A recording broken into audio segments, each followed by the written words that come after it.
नमस्कार, बहुत स्वागत है आपका एमपी अब तक के इस बुलेटिन में। मैं हूं आपके साथ ऋतु ज्ञानवानी। सबसे पहले बात उज्जैन की दर्दनाक सड़क हादसा हुआ है जिसकी तस्वीरें सामने आई हैं। नानखेड़ा थाना के पंथ पिपलई की यह घटना है।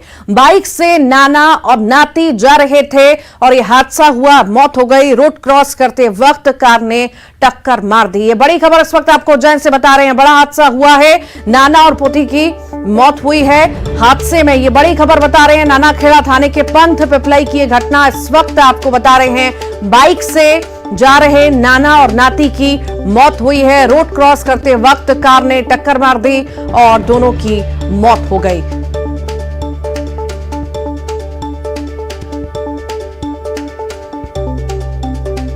ये तस्वीरें इस वक्त आप देख रहे हैं, हादसे की तस्वीरें। किस तरह तेज रफ्तार कार आती है और एकदम से टक्कर मार देती है बाइक सवारों को और उनकी मौत हो जाती है। नाना और नाती गाड़ी पर सवार थे, रोड क्रॉस कर रहे थे और अचानक से तेज रफ्तार गाड़ी आती है और टक्कर मारती है और दोनों की मौत हो जाती है। खंडवा में चरित्र पर शक को लेकर ग्रामीणों ने भाई बहन को पेड़ से बांधकर पीटा। इस घटना का वीडियो सोशल मीडिया पर अब वायरल हो रहा है। दोनों युवक युवती ग्रामीणों से गुहार लगा रहे थे कि वो भाई बहन हैं, लेकिन ग्रामीणों ने एक ना सुनी। भीड़ में से किसी ने पुलिस को सूचना दी, जिसके बाद पुलिस मौके पर पहुंची, भाई बहन को छुड़ाकर अस्पताल पहुंचाया।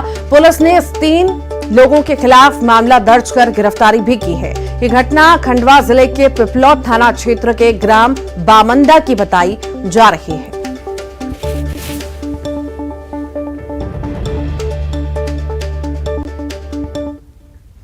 जबलपुर की बात करते हैं। इन दिनों नर्मदा नदी में चलने वाली मां रेवा की चर्चा हो रही है। उनका वीडियो भी सोशल मीडिया पर वायरल हो रहा है। दरअसल शहपुरा थाना क्षेत्र में एक सप्ताह पूर्व एक बुजुर्ग महिला नर्मदा परिक्रमा करते हुए पहुंची, जहां कुछ लोगों ने उन्हें मां नर्मदा की भक्त बताते हुए उनका आशीर्वाद लेना शुरू कर दिया।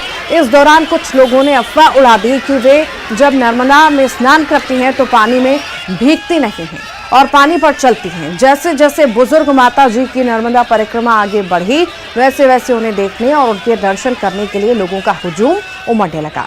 आलम यह हुआ कि तिलवारा घाट पहुंचते पहुंचते उन्हें मां रेवा की उपाधि दे दी गई। तिलवारा में आश्रम में माता जी को ठहराया गया और लोगों की भीड़ संभालने के लिए पुलिस को मोर्चा संभालना पड़ा। मां रेवा के दर्शन करने और उनका आशीर्वाद लेने के लिए सुबह से रात तक लोगों का तांता लगने लगा और माता जी भी अपने भक्तों को दर्शन देने के लिए आश्रम की छत और सीढ़ियों पर कुछ समय के लिए आने लगी।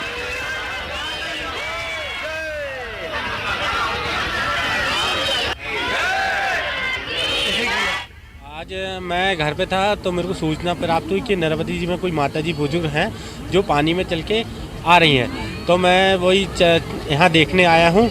मैं चाहता हूँ मैं भी माता के दर्शन कर लूँ और ना यहाँ पे हज़ारों की संख्या में भीड़ है और ना पुलिस व्यवस्था है ना। क्या कहा जा रहा है लोगों की आप बातचीत में क्या बोल रहे हैं लोग तो यही कह रहे हैं कि यहाँ पे बहुत सारी यही माता वाकई में चल के आ रही हैं और वो अभी कहीं झांसी से चलने चालू करी हैं, नरसिंहपुर झांसी से, तो वहाँ से अभी तक चलती आ रही हैं। वो अभी रास्ते ही में है। यहाँ हजारों की जनता तिलवारा घाट में इकट्ठी हुई है। सुना है सवेरे से कि नर्मदा मैया आ रही है यहाँ, तो अभी चौकी ताल में रुकी हुई है वो और अब कितने समय यहाँ पहुँचने वाली है। सुबह से जनता पूरी यहाँ बैठी हुई है। हालांकि बाद में उस महिला ने खुद ही सब कुछ दूध का दूध पानी का पानी कर दिया। महिला ने कहा कि उसके पास कोई सिद्धि नहीं है, वह एक साधारण महिला है। महिला ने आखिर क्या कुछ कहा आप भी सुनिए।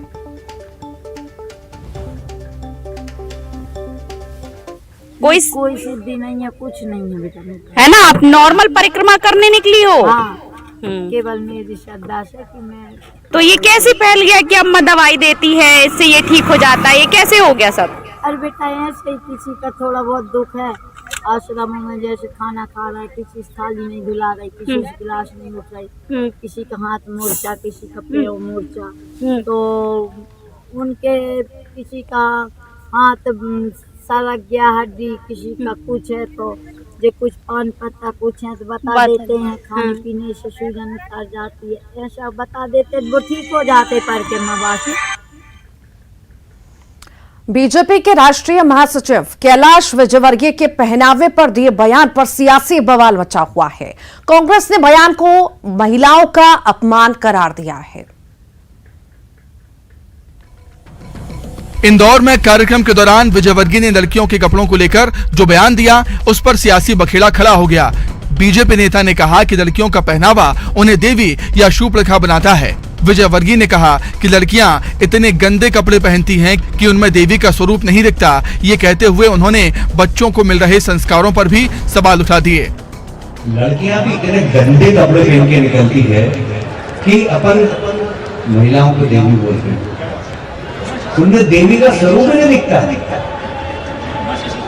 बिल्कुल सुपर्णखा लगती है एकदम। सच में अच्छे सुंदर भगवान ने शरीर दिया है, तो जरा अच्छे कपड़े पहनो यार। बच्चों को आप संस्कार डालिए। मैं बहुत चिंतित हूँ, इंदौर हर बात में नंबर 1 है। बीजेपी का कोई नेता ऐसी बात कहे, भला कांग्रेस कैसे चुप रह सकती है। कांग्रेस इस बयान को महिलाओं का अपमान बता रही है, साथ ही विजयवर्गीय की सोच पर सवाल भी उठा रही है। शूर्पणखा विलन थी पूरी रामायण में, विलन, और शूर्पणखा कह के लड़कियों को विलन बता रहे हैं। जो हमारे यहाँ कहावत है कि एक लड़की, एक बच्ची पढ़ लिख जाए तो पूरा परिवार और पूरा समाज और पूरा देश बढ़ जाता है। उनको ये कहना बहुत आपत्तिजनक है और मैं समझता हूँ कि उनको बहनों से माफ़ी मांगना चाहिए। जो मानसिकता है ये हमेशा से भारतीय जनता पार्टी, इनके नेता के दिमाग में कभी इज्जत नहीं रही है बहनों की, महिलाओं की, और इसीलिए मध्य प्रदेश महिला अत्याचार में नंबर 1 पे है। लड़कियों के पहनावे को लेकर दिए अपने बयान पर कैलाश विजयवर्गीय घिर गए हैं। उनकी सोच और नजरिए पर कांग्रेस सवाल उठा रही है। कथावाचक देवकीनंदन ठाकुर ने मॉडर्न एजुकेशन पर सवाल खड़ा करते हुए कहा कि इससे बच्चों का चरित्र बर्बाद हो रहा है। भोपाल में दिए इस बयान का कांग्रेस ने समर्थन किया, साथ ही स्कूल शिक्षा विभाग से पहल की मांग की है। भोपाल में कथावाचक देवकीनंदन ठाकुर ने मॉडर्न एजुकेशन पर सवाल उठाए हैं। देवकीनंदन ने कहा कि मॉडर्न एजुकेशन बच्चों के चरित्र को बर्बाद कर रही है। कथावाचक ने स्कूल कॉलेजों में बॉलीवुड के गानों पर डांस को बंद करने की मांग की। आज की मॉडर्न एजुकेशन हमारे बच्चों के चरित्र को बर्बाद कर रही है, ये मुझे कहते हुए कोई भी भय नहीं है। तो मुझे एक आग्रह करना है भारत सरकार से, स्कूल और कॉलेजों में बॉलीवुड के गानों पर हमारी बहन बेटियों को नाचने का कार्यक्रम बंद होना चाहिए। किसी भी स्कूल में, किसी भी कॉलेज में बॉलीवुड के गानों पर हमारी बेटियां नहीं नाचेंगी। वो विद्या का मंदिर है जिसे ये लोग अशुद्ध कर रहे हैं, अपने गंदे विचारों से अशुद्ध कर रहे हैं। मॉडर्न एजुकेशन को लेकर पंडित देवकीनंदन ठाकुर के बयान पर कांग्रेस ने समर्थन किया। पीसी शर्मा ने स्कूल शिक्षा विभाग से खुद पहल करते हुए संज्ञान लेने की मांग की। हाँ ठीक है, स्कूल कॉलेजों में इस तरह के भड़कीले न हो, वो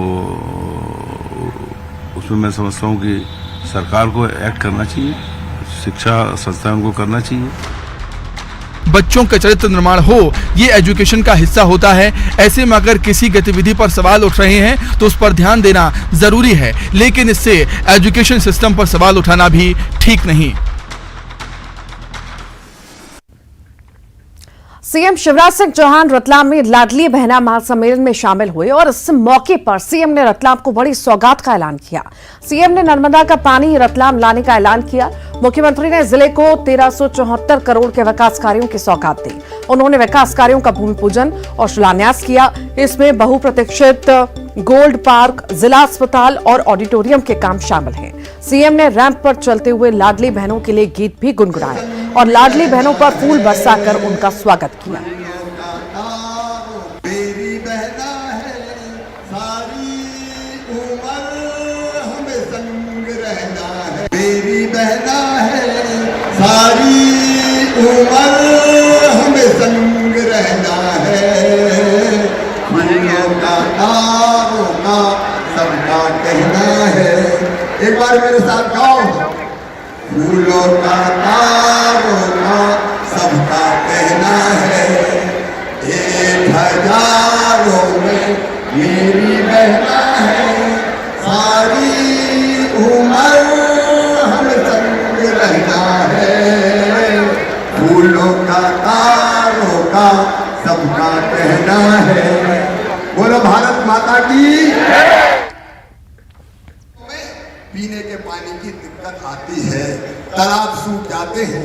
उसमें बदनावर तक नर्मदा मैया आ रही है, बदनावर की पाइपलाइन को अब रतलाम जिले में लाऊंगा। और जो तालाब है गर्मी के दिनों में वो तालाब भरवा के पीने के पानी की भी दिक्कत नहीं रहने दूंगा। अब बोतल खरीदी, पी पा के डोलते डालते गिरते पड़ते घर बहुत निकाली पर क्या कर रहे हैं। अब हमने तय कर दिया है कि दारू की दुकान के सारे अहाते बंद कर दिए जाएंगे। प्रदेश के सीहोर जिले से सामने आई एक दिलचस्प तस्वीर आपको दिखाते हैं, जहां सीएम की महत्वाकांक्षी योजना मुख्यमंत्री लाडली बहना योजना के लिए आवेदन करने के लिए पेड़ पर चढ़कर आवेदन करना पड़ रहा है। दरअसल यहां नेटवर्क वीक यानी कमजोर होने की वजह से पेड़ पर चढ़कर आवेदन करना पड़ रहा है। महिलाओं में इस योजना के लिए जबरदस्त उत्साह है। सीहोर जिले में लाडली बहना योजना के शहरी क्षेत्र के अलावा गांवों में भी फॉर्म भरे जा रहे हैं। अभी तक 1,84,000 में से 1,33,000 महिलाओं के आवेदन फॉर्म जमा किए जा चुके हैं। सीहोर जिला भोपाल संभाग में पहले नंबर पर चल रहा है।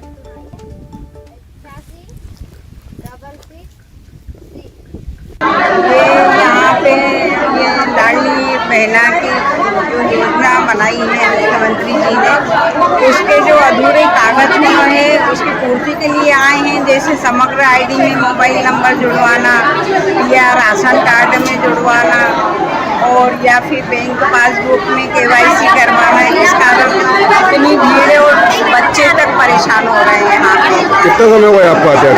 मेरे को 5-6 बार आ चुकी है। हरदा में कृषि मंत्री कमल पटेल ने लघु सीमांत किसानों को लेकर बड़ा बयान दिया। कमल पटेल ने कहा कि सरकार 2 हेक्टेयर रकबे वाले छोटे किसानों का फसल बीमा प्रीमियम भरेगी। उनकी माने तो कृषि विभाग ने प्रस्ताव तैयार किया है और प्रदेश में 1,03,000 खाता धारक किसान हैं, जिनमें से 86% छोटे किसान हैं। छोटे किसानों का फसल बीमा प्रीमियम सरकार जमा करेगी और फसल खराब या नुकसान होने पर बीमा कंपनी फसल बीमा राशि किसानों को देगी। और अब सरकार ने तय किया है, कृषि विभाग हमने प्रपोजल बना रहे हैं, मुख्यमंत्री जी से मेरी बात हो गई है, वो सहमत है। हम छोटे किसानों का प्रीमियम सरकार भरेगी 2 हेक्टेयर तक के, ताकि ये जो 76,65,000 किसान है जिसमें से मात्र 1.5 लाख का बीमा होता है, ये पूरे 100% किसानों का बीमा हो जाए, ताकि हम इनको सुरक्षा कवच पहना दें। और पूरा प्रीमियम सरकार भरेगी। फसल खराब होगी तो बीमा कंपनी किसानों को बीमा देगी और प्रीमियम सरकार भरेगी। ये भाजपा की सरकार इनके लिए ढाल बनेगी किसानों के लिए।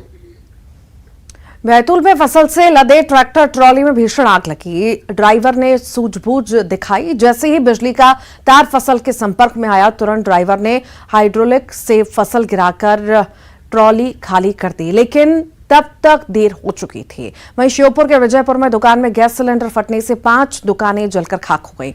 मौके पर पहुंची दमकल टीम ने समय रहते आग पर काबू पा लिया, नहीं तो आग की तबाही कई और दुकानों को अपनी चपेट में ले सकती थी। इसी के साथ ही जबलपुर के खमरिया थाना इलाके में जंगल के करीब झाड़ियों में आग लगने से हड़कंप मचा। बाद में दमकल और स्थानीय लोगों की मदद से आग पर काबू पाया गया। तो वहीं बात ग्वालियर की करें तो वहां पर गेहूं के खेत में आग लग गई और देखते देखते कंबाइन मशीन में इसकी चपेट में आ गई। भीतरवार थाना इलाके के धोबट गांव की यह घटना है। बाद में दमकल ने आग पर काबू पाया। जबकि भिंड की अगर बात करें तो सिंध नदी के बीहड़ में आग का तांडव दिखा। काफी बड़े इलाके में आग फैलती गई। इसकी वजह से काफी देर तक गांव के लोग दहशत में रहे। बाद में दमकल ने आग बुझा दी।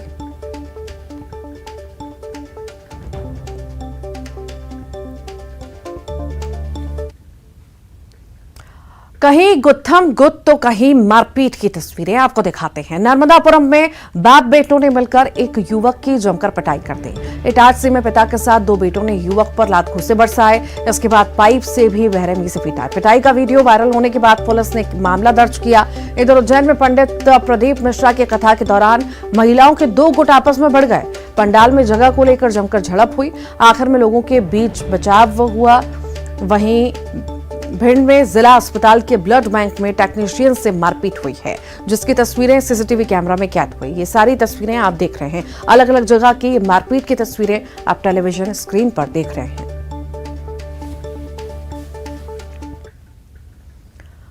धार में पुलिस ने अवैध हथियारों का जखीरा बरामद कर एक आरोपी को धर दबोचा। पुलिस ने मुखबिर की सूचना पर कार्रवाई करते हुए एक रेस्टोरेंट के पास से एक युवक को हथियारों के जखीरे के साथ गिरफ्तार किया। ये युवक रतलाम जाने की फिराक में था। नौगांव पुलिस और साइबर क्राइम की टीम ने आरोपी युवक करण को धर दबोचा और पुलिस ने इसके पास से 12 देसी कट्टे भी बरामद किए। फिलहाल पकड़े गए आरोपी के खिलाफ पुलिस ने मामला दर्ज कर आगे की कार्रवाई शुरू कर दी है। किसी व्यक्ति को देने का इसका प्लान था जो राजस्थान में इसको जाकर बेचता, और प्रति कट्टे इस करण वासकले को 300 रुपये देने की बात हुई थी। तो इस तरह से इसके कट्टे से 12 अवैध कट्टे जब्त हुए हैं। इससे और पूछताछ चल रही है। पूछताछ करने के बाद पहले इसने और कितनी बार ऐसा पेडलर का काम किया जिससे लिया ईश्वर से, उसके बारे में भी हम पूछताछ कर रहे हैं। आपको बता दूं कि ईश्वर जो मेन सप्लायर है उसका विभिन्न धाराओं में विभिन्न थाना क्षेत्रों में राजस्थान में अपराध पंजीबद्ध है और राजस्थान में वांटेड भी है। उसकी तलाशी और गिरफ्तारी के लिए मैं अपने जिले से भी टीम बना रहा हूं और उसकी भी गिरफ्तारी जल्द सुनिश्चित करेंगे। बुरहानपुर में थाने पर हमला करने वाले के खिलाफ पुलिस ने एक्शन लिया है। आरोपियों की गिरफ्तारी करने के लिए गई पुलिस के साथ एक बार फिर से झड़प हुई और इस दौरान एक युवक को गोली भी लगी है। घायल युवक को अस्पताल में भर्ती कराया गया। साथ ही अस्पताल के बाहर बड़ी संख्या में पुलिस की तैनाती की गई। तो वहीं आरोपियों के घर पर बुलडोजर भी चलाया गया। हेमा मेघवाल के 3 घरों पर बुलडोजर चला। तो वहीं युवक को गोली लगने के मामले में एसपी का कहना है कि आपस में ही ये लोग उलझे थे और इस दौरान युवक को छर्रा लग गया। पिछले दिनों थाने पर भीड़ ने हमला कर दिया था और कुछ लोगों को भीड़ ने छुड़ा लिया था। इस मामले में ही पुलिस कार्रवाई कर रही है।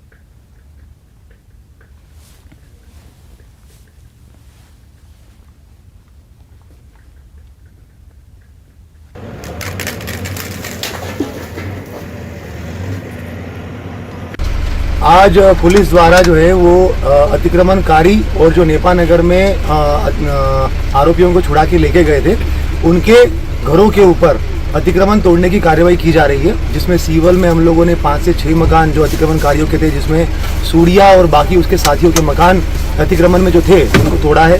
साथ में चारणवाड़ी में जो हेमा के 3 मकान और बाकी जो मकान थे अतिक्रमणकारियों के उनको तोड़ने की कार्रवाई चल रही है। आखिरी में फूल सिंह के साथ में इसके नवाड़ के संबंध में कुछ झगड़ा जो है वो काफ़ी दिनों से चल रहा था। आज इसको फूल सिंह के द्वारा बंदूक से इसके ऊपर वार किया गया और जिसमें इसको एक छर्रा लगा हुआ है। आगे